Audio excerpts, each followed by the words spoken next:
Hey, Spilled Milkers, Andrew Zimmern here. Sorry for the absence last week, traveling, food fest. Shit happens. What can I say? But we threw a bonus installment of Spilled Milk at you this week. And while this is coming to you a little tardy as well this week, I feel good about what we're doing, and I hope you'll forgive me. Thanks. For those of you that are seeing this for the first time and haven't seen our AMAs, spread the word. Tell your friends to subscribe. We'd love to grow our community. Let's get right to it. Great questions this week. Denise writes, referring to the summer vegetable roll recipe. This looks like a fun appetizer. Thank you, Denise. But I'm not a big fan of frying. But if I skip the breading, I think they would grill nicely. I will be trying that. They would be grilling nicely. What's really, really important is you brush the outside of the vegetable with olive oil and you put the seam side down on a grate that's not too thick. Don't let them fall through. And do it over high indirect heat, because that sausage will drip its fat down and you don't want to create sooty flare-ups. Matthew writes, hi Andrew, you refer to chilies and not specific peppers. When you say chilies, what peppers are you typically referring to? My markets have bell, serrano, jalapeno, and maybe others, just nothing referred to as chilies. Thank you. That is irresponsible of me. I'm being serious. Sweet peppers, bell peppers, green, red, yellow, orange, to me are one category. Chilies are hot peppers. They come in all different ranges of heat. And I'm typically referring, unless I say otherwise, to supermarket hot chilies, which are typically serranos, jalapenos. Sometimes you get habaneros or scotch bonnets, depending on where you shop and what part of the country you're in. And I'll try to be more specific. Karen writes about the fried green bean recipe. Could one air fry these beans instead of deep fry? Just trying to save some calories. Sure. I mean, if you want to brush the beans with oil and put them in there, it's just you're going to overcook your beans before you get that textural blistering on the outside. Draining your beans well means you're only going to have a relatively small amount of oil on the outside. And so I think there's a clean way to deep fry. I also don't deep fry things all the time, although the last couple of weeks I've stuck two things in oil. But overall, I don't. And if you fry at the right temperatures and with the right kind of technique, you're actually going to be putting not a lot of oil into your food. I'm also not a fan of air fryers. It's just me. I have an oven that has a convection mode. That's the same thing. So if you put your oven on high convection, 475, something like that, you can do your tater tots that way. You can do wings and stuff that way. An air fryer, and I'm just going to say it, is a little bit gimmicky to me. It's a small basket, so I can't really cook for a crowd, and it's just like a giant convection type of hair dryer blowing down on it. Sorry. Hi, Andrew. This is from Sam. I was recently listening to a conversation you had with Anna Marie Cox. I love Anna Marie Cox. On her podcast in the midst of the pandemic. Thank you for doing that. Your conversation on recovery was hugely helpful to me. She's also on Substack. You mentioned to Anna that you didn't want to go back to traveling post-pandemic the way you did pre-pandemic. I was wondering about your current thoughts and experiences on travel and how the pandemic changed things for you.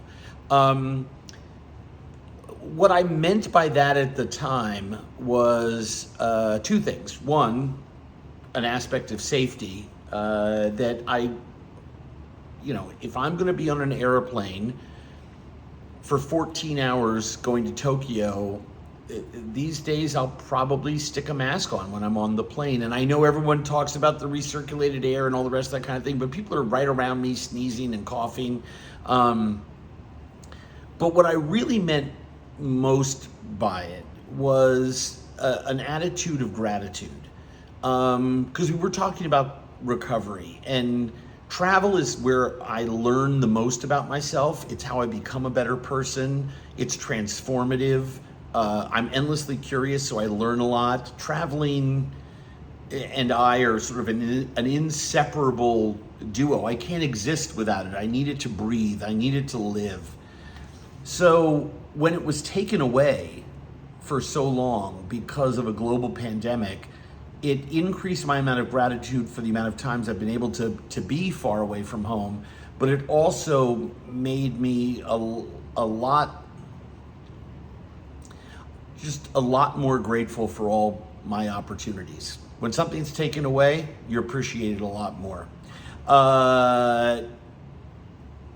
Someone whose name I can't, SC1AN writes, what's your favorite candy?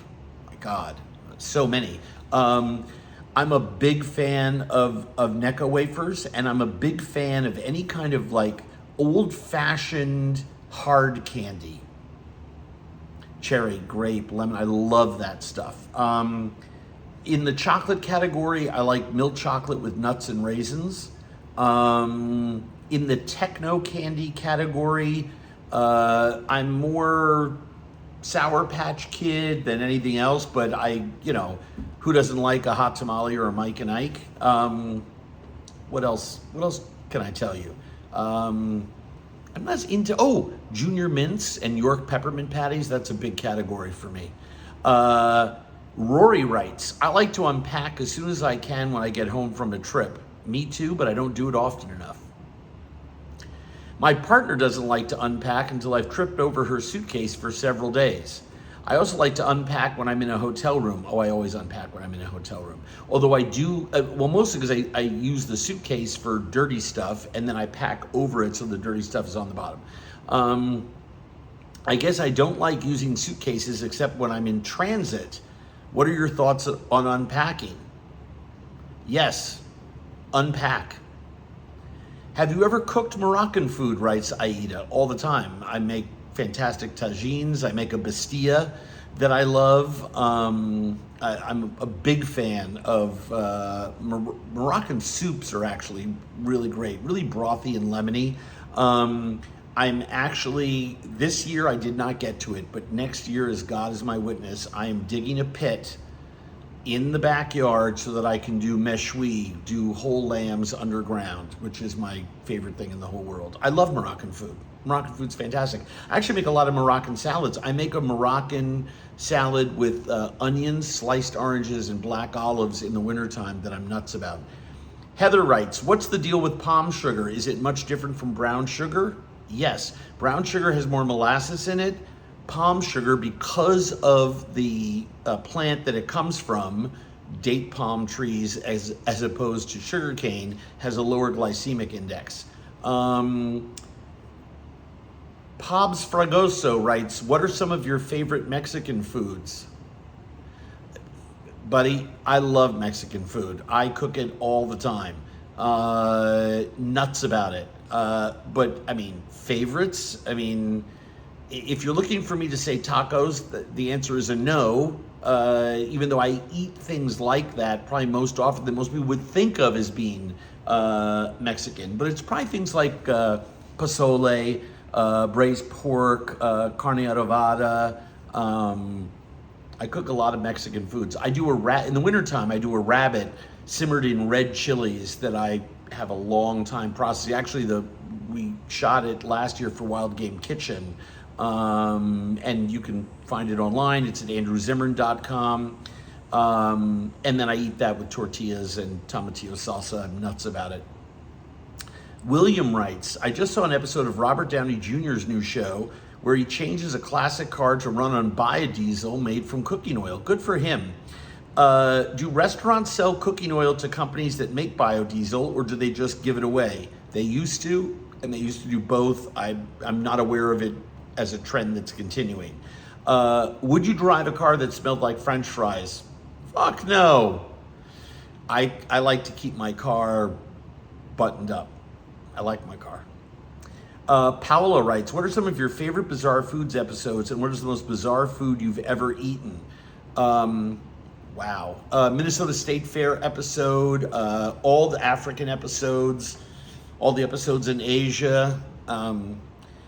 Samoa episode has a special place in my heart because almost everybody who's in it is dead. Very sadly, most of the people on that side of the island we shot in were killed during the tsunami 7-8 years ago.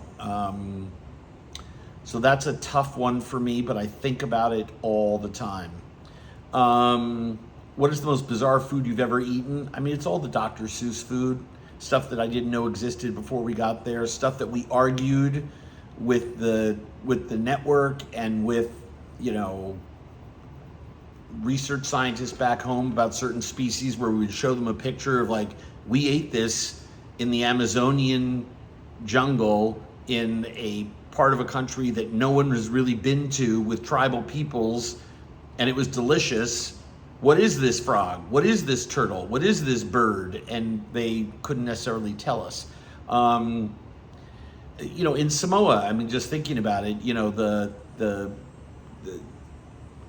the algae, which is really this blue pasty algae, which really wasn't algae at all. It's a worm that dies, that comes up from the coral 3 miles underneath, and the giant scallop that no one in the world will ever be able to eat again, because that bed was wiped out. There's only one other in the tsunami. There's only one other bed in the world that produces them, and it's protected.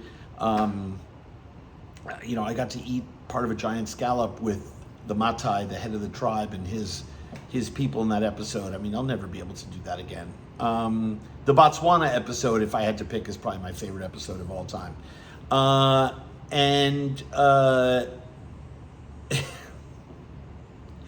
If you could, Skim Milk 4 writes, if I could make you an edible wig, would you wear it?